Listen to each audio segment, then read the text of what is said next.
Tapos yung pangalawang panalo niya,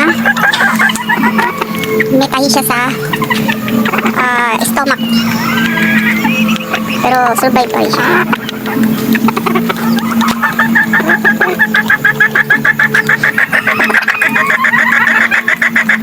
So, the last one, yung aking red. Mga bata pa naman to guys. Kaya pag nadinig ko yung tumitilaot, matutuwa kami. Yung iba niya mga bata pa. Yung tatlo. Kasi pag nadinig namin yung tumitilaok, matutuwa kami. Kasi pwede ng pansabong. So, madulas yung aming daan. Ingat-ingat ako kasi bak madulas man ako dito. Kasi nandito kami sa bundok. Ito si Reddish.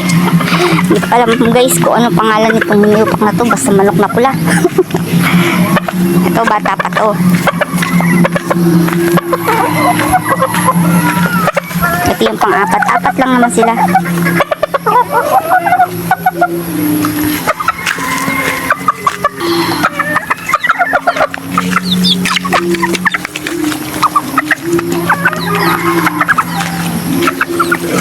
Hintayin lang natin ng konti. At yung pil na pil niyang kumain ngayon, oh. Nawalan to ng gana guys nung binili din to ng asawa ko. Nawalan to ng gana guys nung bagong dating dito. Siguro namahay. May ganung manok siguro. Namahay siya. Tapos tinanggal ng asawa ko yung pagkain sa lalamunan niya. Pinainom ng tubig. Hinampas-hampas yung ulo. Hindi ko na pinakita kasi bawal ata sa YouTube yun. Hinampas-hampas yung ulo at lumabas yung mga kinain. Ganun daw ang gagawin pagka hindi natutunawan yung manok.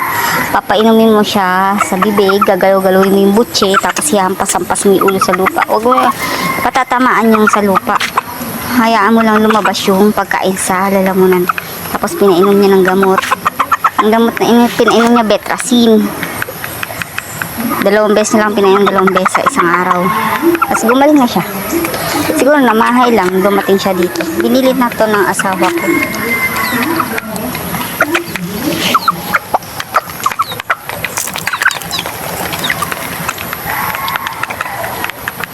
Yung mga bitaw na to, kahit ano ipakain mo dito, Diyos ko.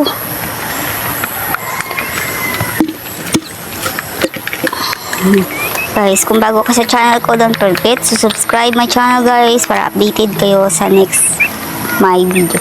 Actually, papainumin ko pa pala sila.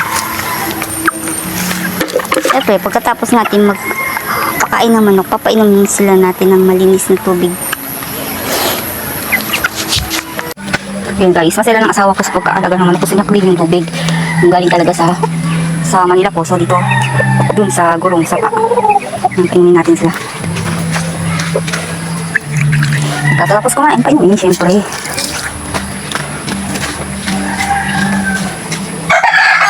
So ako na nagpakain ng alaga akong manok kasi yung mga, hindi ako nagpapakain guys. Pagka nagtatrabaho lang ng asawa ko, ako nagpapakain kasi nandun na siya sa work niya. So kaninang gulo-gulo lang yung kampante na sila. So dati marami kaming panabong, sabi ko nga, yung iba natalo na. Ganun talaga, may nanalo, may natatalo.